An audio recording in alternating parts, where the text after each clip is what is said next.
성경이 말한다 Q&A 신앙생활에 관한 여러 가지 질문과 대답 시리즈. 오늘은 88번째 시간입니다.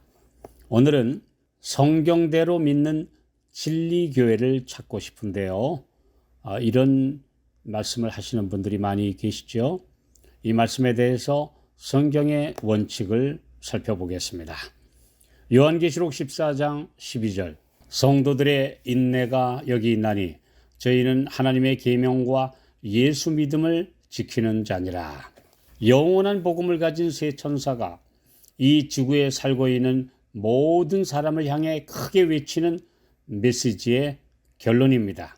하나님의 계명, 곧 십계명을 의의 표준으로 삼고 예수 믿음, 즉 오직 믿음으로 구원받는 복음을 keep, 즉 간직하고 그대로 지키는 성도들, 어떤 시련 속에서도 이 두 원칙을 지키기 위해 끝까지 인내하는 성도들이 하나님의 참 백성들이라는 확실한 정체성을 밝혀주고 있습니다.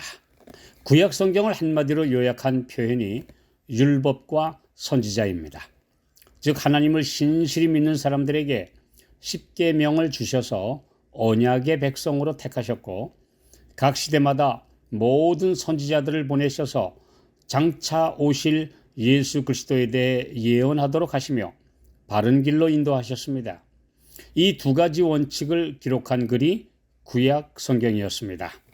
다음에 신약 성경은 이 구약의 예언대로 오셔서 구원의 십자가와 부활을 그대로 성취하신 예수님에 대해 기록한 글로서 그분은 하나님의 계명의 사상을 폭넓게 가르치시며 그대로 실천하셨습니다. 이를 한마디로 요약한 표현이 하나님의 계명과 예수 믿음입니다. 이것이 구약과 신약 모든 성경을 압축시킨 말씀이며 이 두 가지 기둥이 하나님 나라의 절대 원칙입니다. 이 원칙에 맞는 교회를 찾으시면 됩니다. 요한계시록 12장 17절, 용이 여자에게 분노하여 돌아가서 그 여자의 남은 자손 곧 하나님의 계명을 지키며 예수의 증거를 가진 자들로 더불어 싸우려고 바다 모래 위에 섰더라.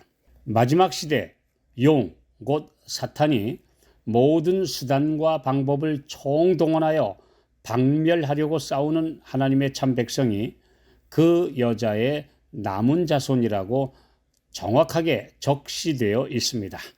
계시록 12장 1절에 묘사된 순결하고 빛난 여인은 인류 역사 전체를 통해 진실한 하나님의 백성들로 이루어진 참교회를 상징하고 있습니다.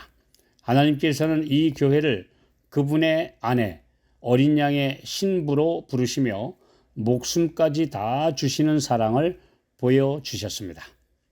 이 교회가 중세시대 무지막지한 핍박을 받으며 하나님의 보호로 살아남아 복음이 땅끝까지 전파되면서 많은 자손, 즉 교회들을 낳았습니다. 그러나 언제나 그래왔듯이 많은 교회와 신자들이 순수한 복음의 두 기둥에서 이탈하고 말았습니다. 인류 역사에서 믿음의 조상 아브라함의 아들 중에 이삭만 믿음의 적통을 이어받았고 그의 쌍둥이 아들 중에서 에서는 이탈하고 야곱이 택한 자손이 되었던 것과 같습니다. 원칙에서 빗나가느냐 아니면 끝까지 원칙의 길에 남아있느냐 하는 것이 올바른 성도들의 기준입니다. 계시록의 예언대로 남은 자손들이 성경 그대로의 진리를 고수할 것입니다. 이 남은 자손은 눈에 보이는 교회일 수도 있고 어떤 특정한 교단이 아니라 수많은 성도들로 이루어진 눈에 보이지 않는 교회일 수도 있습니다. 진리 그대로를 가진 교회, 그러나 진리의 이론만 가진 사람들이 아니라 말씀이 육신이 되신 예수님처럼 진리의 말씀을 그대로 실천하여 예수 믿음이 자신의 증거가 되는 그런 성도들이 남은 자손을 구성합니다.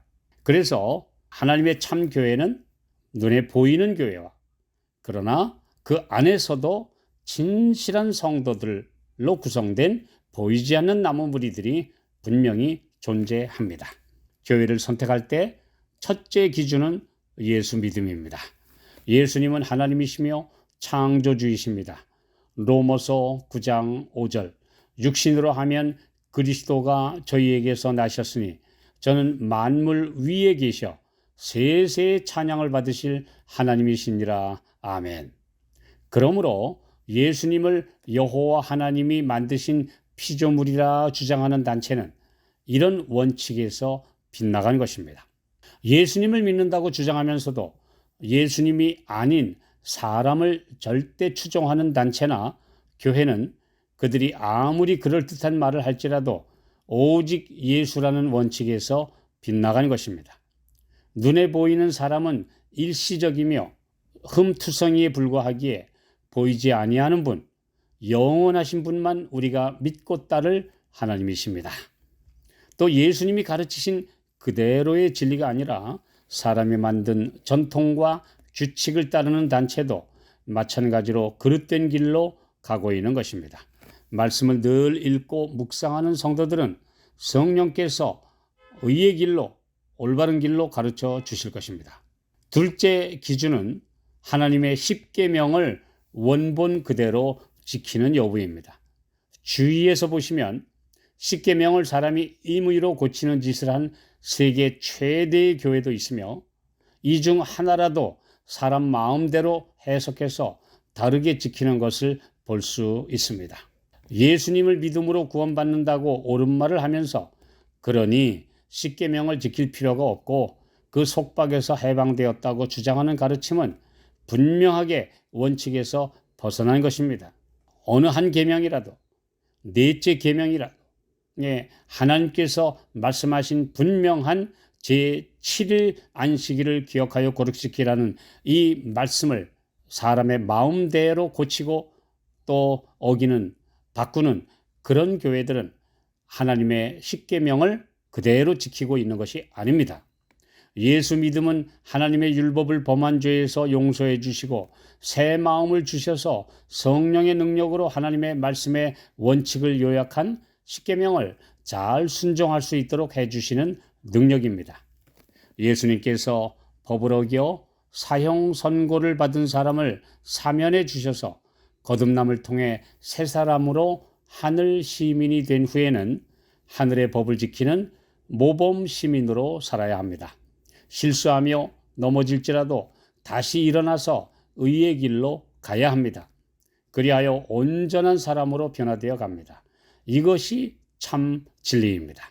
이처럼 성경의 두 기둥이 되는 진리를 그대로 가르치는 교회를 선택하시면 됩니다. 이 두 가지 절대 기준에 비교하면 분명하게 참과 거짓을 분별할 수 있습니다. 마지막 시대 전 세계 모든 종교가 하나로 연합하자라는 거창한 슬로건을 내걸고 이를 거의 성사시킨 세력이 가톨릭 교황권이며 거의 모든 개신교회가 WCC, WEA 등 이런 종교연합단체에 가입해 가톨릭 교황권과 연합하고 있습니다. 이것이 계시록 예언에 비추어 보면 음녀, 곧 바벨론이며 너무도 확실한 판별 기준이 됩니다. 오늘날 주님은 신실한 그분의 자녀들을 이 바벨론에서 나오라고 부르고 계십니다. 성경의 기준대로 남은 자손에 합류하여 승리하는 모든 성도들이 되시기를 축원합니다.